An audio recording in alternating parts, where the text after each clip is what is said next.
Hello, my name is Becky Hynek. I want to say a special hello today to all my friends in Godly Play.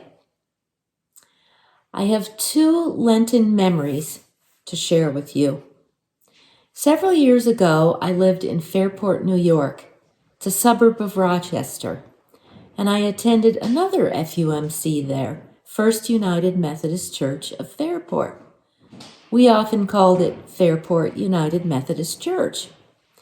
Now, this FUMC had a very active United Methodist women's group. We had several circles for women of all ages and stages in life. I belonged to the Rebecca Circle, mainly for women with young children. The Rebecca Circle met once a month, and the meeting might feature a speaker, a service project, or some other activity. We had a caring ministry component where we provided meals to families with new babies or families going through an illness.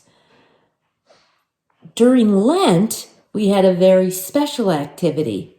We hosted a lunch and learn. It was a potluck lunch, and who doesn't love a potluck lunch, and a review of a book featured in the United Methodist Women Reading Program.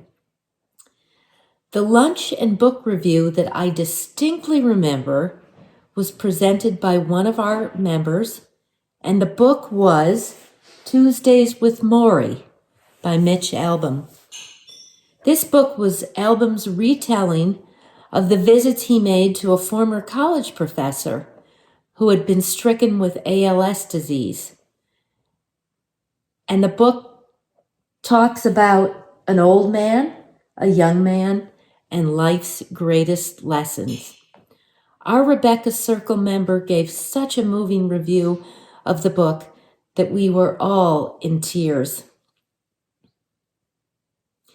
Sometime later, I read Tuesdays with Maury myself, and I became a devoted fan of Mitch Albom and his work.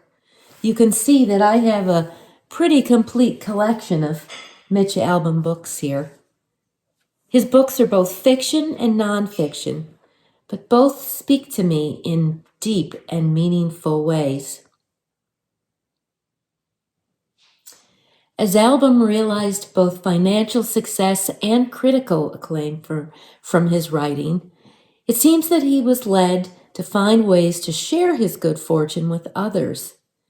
He's become a sponsor for many charitable organizations and a dedicated worker for rebuilding Haiti after the devastating earthquake there in 2010. He has put himself in the path of desperation, destruction, devastation, and sought to be a source of hope, peace, and recovery. This has led to a couple of additional books, both nonfiction, Having Faith, Have a Little Faith, it's called, and Finding Chica. And Albom's most recent book, The Stranger in a Lifeboat, has resounding messages of faith, hope, and recovery. My second Lenten story has to do with giving something up for Lent. Now, in the Presbyterian church that I grew up in, giving something up for Lent was not part of our faith tradition. It wasn't something that I learned about until I was older. And it's never been something that I've consistently done during my life. But 2 years ago, I was doing a lot of traveling for work, and I was developing some bad eating habits, what I call my Fritos, Cheetos, Doritos, and Tostitos habits. So 2 years ago, I decided that I was going to give up all of those things for Lent. Potato chips, too.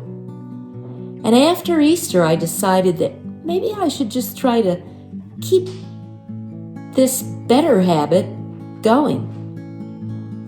So I don't really eat those things anymore. Not that I don't have other bad eating habits. I do. But I've been pretty successful at giving up what I call the O's. This year, I haven't chosen to give something up for Lent. Instead, I have another thought. I'm thinking about the things that I've done in my past that I might want to do again.